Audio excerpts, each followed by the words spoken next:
Welcome to This Week in Adventist History. Let's hear about the life of Mary A. Steward, whose skills as a proofreader contributed to the Seventh-day Adventist Church for over half a century. Mary was born August 27, 1858, in the U.S. state of Wisconsin to Thaddeus and Myrta Steward.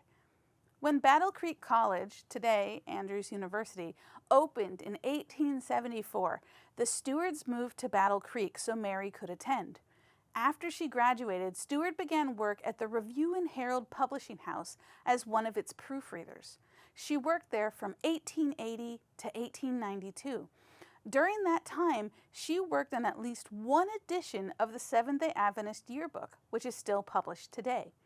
From 1892 to 1900, Steward worked as a proofreader for the Creek Sanitarium, providing her editing skills as well as contributing pieces for the monthly magazines Good Health and the Gospel of Health.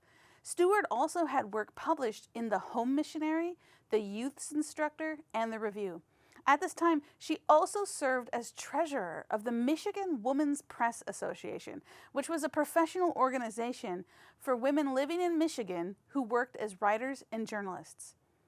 Steward then spent a year teaching at Battle Creek College and then worked as a proofreader for Ellen G. White and the Southern Publishing Association until 1902.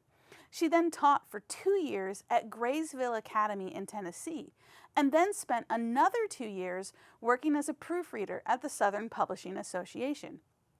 During this time, her father grew ill, and so she spent a year at home with her parents, helping care for her father in his last year of life. Shortly after her father's death in 1907, Steward was once again employed by Ellen G. White as an editor and proofreader, and so she moved to California to take up this role. After Ellen White's death in 1915, Steward moved across the country to Maryland to again work for the Review and Herald Publishing Association as an editor and proofreader.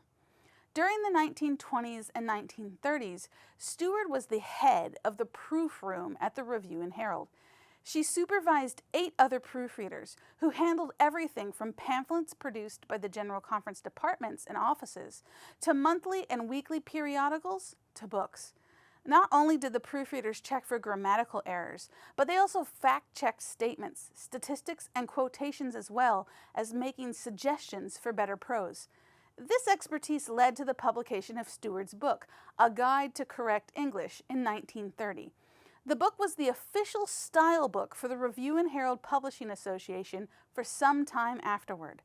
You can see Mary A. Steward hard at work here in a photograph published this week in the January 15, 1920 issue of the Review. She held this important but behind-the-scenes role full-time until 1933 and then part-time until her retirement in 1937. Steward died on January 20th, 1947, at the age of 88.